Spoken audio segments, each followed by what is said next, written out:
15h03, changeons un peu d'air. On va quitter notre tramway pendant quelques instants pour aller du côté de notre ami Félix Tremblay, notre ami des animaux, porte-parole bénévole à la SPA. Bonjour, Félix. Salut, Nathalie. As-tu le goût de parler de tramway? Non, hein? Pas vraiment. Ben, t'as une opinion, par exemple. J'ai une opinion sur beaucoup de choses, mais j'en garde pour moi des grands. En fait, est-ce que les animaux sont... est-ce qu'on peut amener son chien dans les transports Non, en commun merci. au Québec? Je crois que c'est uniquement si vous avez un chien d'accompagnement. guide. Un des chien choses- guide, hein? choses comme Exactement, c'est ça. Ouais. J'ai vu une nouvelle passer dans le journal Le Devoir, puis j'ai dit, il faut que je parle de ça à Félix, pardon. La Nouvelle-Écosse qui interdit le dégriffage des chats. Ouais. C'est la première province qui le fait. C'est l'Association des vétérinaires de la province de la Nouvelle-Écosse qui a dit que c'est une pratique contraire à l'éthique de la profession lorsqu'elle n'est pas médicalement nécessaire. Exactement. Donc, on revient sur un sujet que toi Oui. et moi, on avait déjà Oui. abordé. Ce qu'on est en train de faire quand on dégriffe un chat, on ne dira jamais assez, c'est comme si je vous coupais le bout des doigts chirurgicalement parce que je voulais pas vous couper les ongles. C'est l'équivalent de ça. Donc, c'est normal que ça soit perçu comme un geste, disons, qui est à la limite de l'éthique professionnelle. Et ce qui est intéressant, moi, ce que je trouve particulièrement encourageant dans cette nouvelle-là, Initiative, ouais. c'est que c'est pas la province qui l'a fait. C'est le Collège des médecins ou l'Ordre des médecins vétérinaires de la Nouvelle-Écosse. Donc, ce sont des gens qui se sont autorégulés, Oui, qui ont oui. dit, nous, on veut plus le poser, ce geste-là. Oui, Je exact. trouve ça intéressant. Est-ce que ça va créer des petits ailleurs au Canada? Probablement. Ben, le dégriffage est déjà interdit dans beaucoup de villes et dans certains pays. OK? Donc, ce qu'on voit actuellement, c'est que c'est une tendance, c'est que lentement, mais sûrement, il y a de plus en plus de vétérinaires. Il y a des cliniques qui refusent de le faire, tout simplement. Ah oui, hein, déjà. Donc, il y a hein? de plus en plus de vétérinaires qui vont en ce sens-là. Je ne serais pas surpris, selon moi, d'ici 2020, est-ce qu'au Québec, on soit rendu à la même place. OK, bien, puis à défaut de les dégriffer, bien, vous leur mettez des petits trucs, là, pas des prothèses. Oui, il y a des mais protèges-griffes, des prothèses, hein, c'est on ça, peut c'est les comme ça qu'on appelle ça. décourager, il y a du renforcement qui peut être fait de plein de façons. La réalité, c'est que, pour clore le sujet, vous êtes en train de faire subir une intervention chirurgicale à votre animal parce que vous ne voulez pas prendre la peine de l'éduquer. Ben Ben, ouais, moi, j'ai un oiseau chez nous, là. Oui. Puis on suggère de couper les ailes de l'oiseau une fois par année. Là. Ben, c'est-à-dire que Puis j'ai jamais fait ça. ça... J'ai dit, pourquoi couper les ailes? Des fois, C'est un c'est- oiseau, ça vole. Mais des fois, c'est encore pire. Des fois, ça va être une opération chirurgicale. On va couper les tendons sous Ah, les ben ailes oui, pour que l'animal puisse pas se sauver. OK.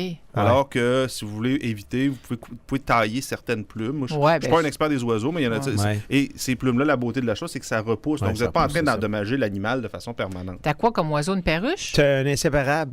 Ah, c'est cute, ça. Non, ça jase pas, ça crie. Ouais, fait que là, t'as ça dans tes oreilles. Ah, ça dépend, là. Quand il est trop tannant, j'y lance une pantoufle. Pouf! Ah, c'est vrai? Non, mais c'est une femelle, hein? OK. Puis, m'a vous raconter quelque chose de drôle parce que des fois, je la caresse, c'est le fun. Je caresse les ailes, puis elle est là, puis elle ouvre ses ailes, puis elle a l'air d'aimer ça. Là, elle rentre dans sa cage, puis elle a une petite tente. Puis là, elle se OK. met à pondre. Ah, Elle oui. pond. Fait que là, elle me pond ça, le 3, 4, 5, 6 œufs. J'ai dit, hey, wow! J'appelle l'animalière. J'ai dit, qu'est-ce que je fais avec ça? Elle dit, ben, premièrement, arrête de l'exciter, là. Ben oui, c'est Puis ça. il faut pas qu'elle ponde tant que ça parce qu'elle va s'épuiser. Ah, Puis, ouais. oui, parce que là, puis enlève-y ses œufs parce qu'elle, elle va penser qu'ils faut la vont éclore, mais ils Ben écloreront jamais ses œufs. Là. C'est sûr, ils ne sont pas Ben fécondés. non, c'est ça, exact. Alors, je suis pas capable de les féconder. Ça fait que, ceci dit, maintenant, ben, j'arrête de la flatter parce que sinon, elle part. C'est bien cute, Ben, ça. c'est Tu vois, même, tranche de vie. même les petits oiseaux. Au moins, tu as une relation assez Ah oui. sympathique Ah avec oui, les oiseaux. je coupe pas les Parce qu'on a ailes. eu quelques débats épiques, échanges épiques sur les chiens, entre autres, Martin et moi. Ben, Martin est controversé, voyons donc. Oui, c'est ça. Tu veux nous parler aussi, Félix, fini pour le dégriffage des chats, de l'assurance médicale vétérinaire pour les soins animaliers. La grande question, c'est bon ou c'est pas bon? Bon, la Qu'est-ce qu'on plupart fait des avec gens ne le ça? savent pas parce qu'au Québec, c'est vraiment pas une pratique commune. Il y a à peu près 1% des animaux de compagnie, chats, chiens, perruches, inséparables, et qui ont une assurance médicale. Donc, la réalité, c'est qu'au Québec, c'est pratiquement inconnu. En Europe, certains pays, ça atteint des taux autour de 30 ou 40% des animaux de compagnie qui ont une assurance médicale. Bon, nous, l'assurance médicale, au Québec, on y pense pas parce qu'on a l'assurance, la carte soleil, là, qui fait en sorte que nos assurances personnelles, mais un peu partout dans le monde, il y a des endroits où les gens doivent payer pour leur propre Bien assurance sûr. santé. Comme aux Ben, États-Unis, par Comme aux exemple. États-Unis. Oui. Bon, ben là, dans ce cas-ci, on parle de la même chose, mais pour votre chat, votre chien ou votre animal de compagnie. Donc, vous payez mensuellement un frais là, qui oscille généralement entre 35 et 50 $ selon que vous avez un chat ou un chien. Et si jamais vous avez besoin d'aller chez le vétérinaire pour une maladie ou un accident, vous êtes couvert par une assurance. D'accord? Moi, j'ai fait quelques tests, j'ai fait des téléphones, je me suis amusé, j'ai regardé combien ça coûtait. Bon, entre 35 et 50 $ selon que vous avez un chat ou un chien. Par mois? Par mois. Là, je vous parle. Même pas mal. C'est quand même pas mal d'argent. Et là, je vous parle du forfait de base. D'accord? Le premier forfait, là, j'ai comparé Pet Secure et Desjardins. OK.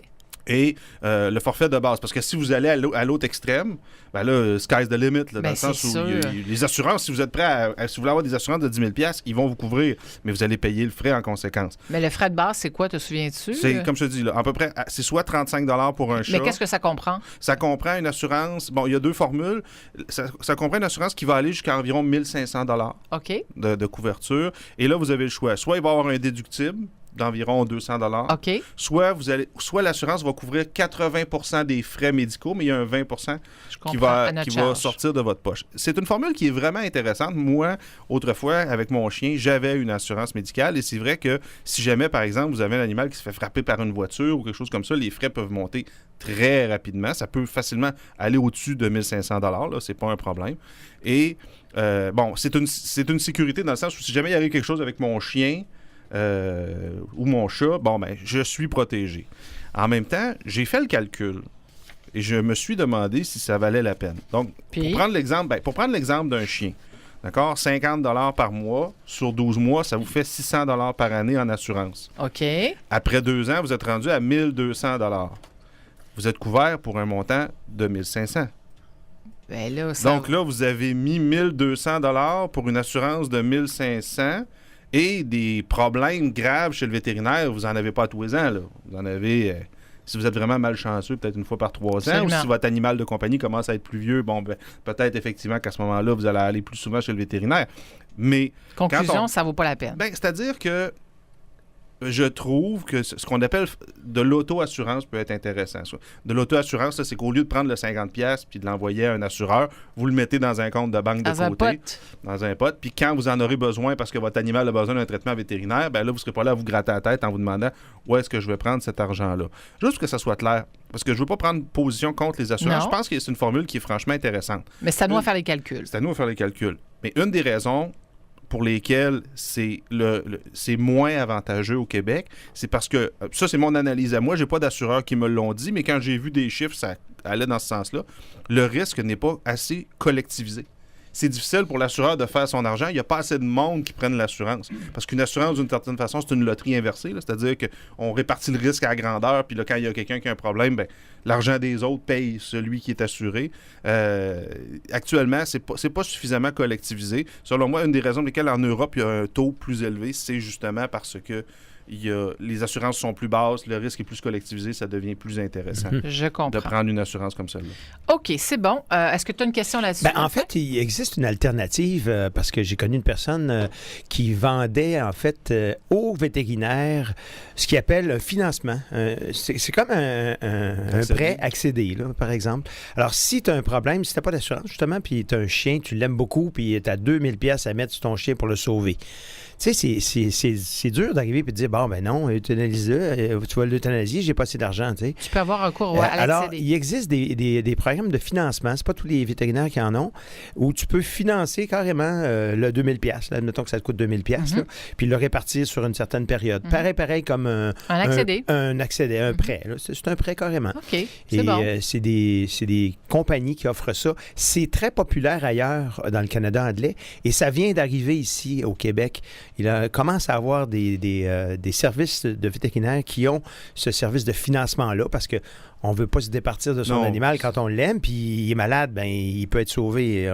On n'a pas l'argent, ben on peut se financer. C'est une façon comme une autre de s'en sortir sans avoir d'assurance. Exact, c'est ça. Merci. Donc, on vous payait avant, vous payez après. Il y a un truc que je voulais dire à propos des assurances que j'ai oublié de mentionner. C'est que moi, je l'ai constaté avec mes propres assurances à l'époque. Ce qu'on appelle une condition préexistante. J'appelle, mon chien était tout jeune, là, il avait même pas 6 mois, mais il avait déjà fait une dermatite, je pense, ou peut-être plus tard, mais toujours est-il que mon chien était jeune, il avait déjà eu une infection quelconque, et quand j'ai appelé chez l'assureur pour m'assurer, on m'a dit on vous assure pour tout, sauf pour ça. Donc, ce qu'on appelle les conditions préexistantes, ça peut être problématique parce que ça peut vouloir dire que si votre animal commence à être malade et que c'est sa 2e ou 3e maladie du même genre, l'assureur peut vous dire on vous couvre plus pour cette maladie-là. Ben, donc, c'est un peu couteau à deux tranchants. C'est un peu la même logique qui guide les assurances d'à peu près aux États-Unis. Toutes les sphères de la vie. En terminant, pour te faire sourire, il y a Normand qui nous écrit, Félix, pour nous dire interdiction du dégriffage des chats, c'est les vendeurs de divans qui vont être contents. Merci, on te souhaite une excellente fin de semaine. Merci. On se dit à vendredi prochain. Bye bye. Félix Tremblay, porte-parole bénévole du côté de la SPF Québec, qui nous parlait. Dans 100%.